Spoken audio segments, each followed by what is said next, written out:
Do emotionally healthy people still have insecurities about their appearance, their intelligence, the way they laugh or dance or eat, etc.? A person says, when I break it down, it's essentially feeling less than in comparison to someone or something else. But that doesn't necessarily mean completely worthless. So does that make it just a regular human feeling and unrelated to BPD, or borderline personality disorder? Here's my answer. Emotionally healthy people do not have insecurities related to worth. And that's the important takeaway there. Emotionally healthy people do not have insecurities related to worth. And this is just a natural benefit of knowing that our worth is inherent to being a person. You know, your worth as a person is just an inherent aspect of being a person. Because worth is inherent, your worth as a person is an inherent thing. It can't be dependent on external things, you know, like the way your hair looks, your weight at any given time, the car you drive, the clothes you wear, how attractive you or your boyfriend or your girlfriend is. You see, these are all external things.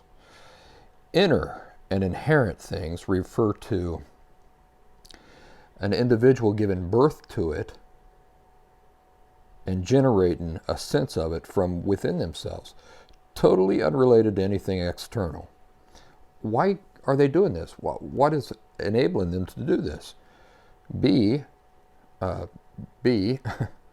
because the person realizes it's just an inherent aspect of being a person. So you can't earn inherent parts of yourself. Things that are inherent to you are just there, they're even there whether you even recognize that they're there or not. This true type of sense of worth also cannot be taken away. So for example, if I gain 50 pounds, which I come real close to doing during the pandemic, my worth is not suddenly less. Why not? Because the true nature of worth, you know, your worth as a human being, is not dependent on external factors. You don't stop being a human being if you put on 50 pounds. You know, you don't stop being a human being if your hair doesn't look great on any given day, like, for example, today. Shout out to the Phils, by the way. So, do healthy people sometimes experience insecurities? Now, we're not talking about insecurities related to worth, but do we experience insecurities in general? Yes, we sure do. So, for example, if you ask me to disarm a nuclear bomb, trust me, I'm going to feel a little bit insecure about that. And why is that? Because I don't know how to disarm nuclear bombs, and I also don't want to die.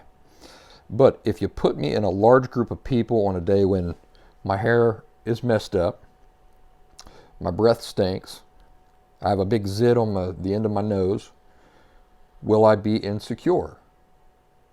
No. You know, when I had borderline personality disorder, of course I would have been. And I spent many years with those types of insecurities, but not anymore. And the reason for that is because emotionally healthy people aren't ever insecure about anything related to self-worth.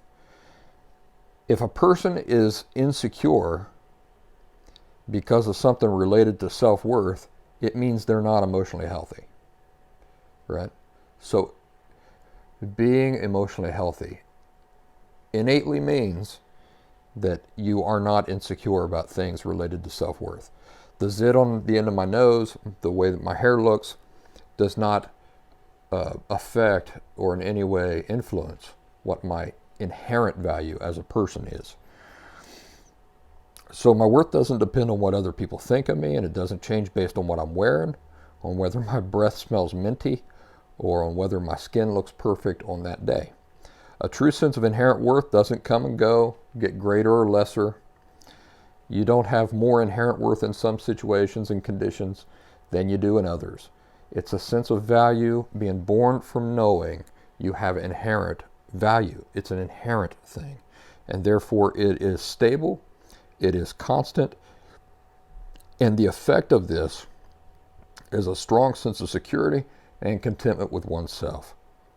In the end, the secret to achieving this is truly liking yourself, even the parts that you wish were could be improved upon but cannot be improved upon. So, for example, the shape of your nose. You can get plastic surgery, right? So maybe that's not the best example.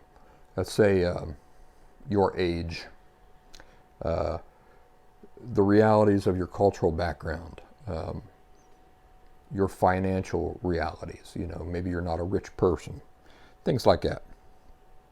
So loving yourself even though you're not a rich person, loving yourself even though you haven't written a #1 hit song, loving yourself even though you've never been in a blockbuster summer movie.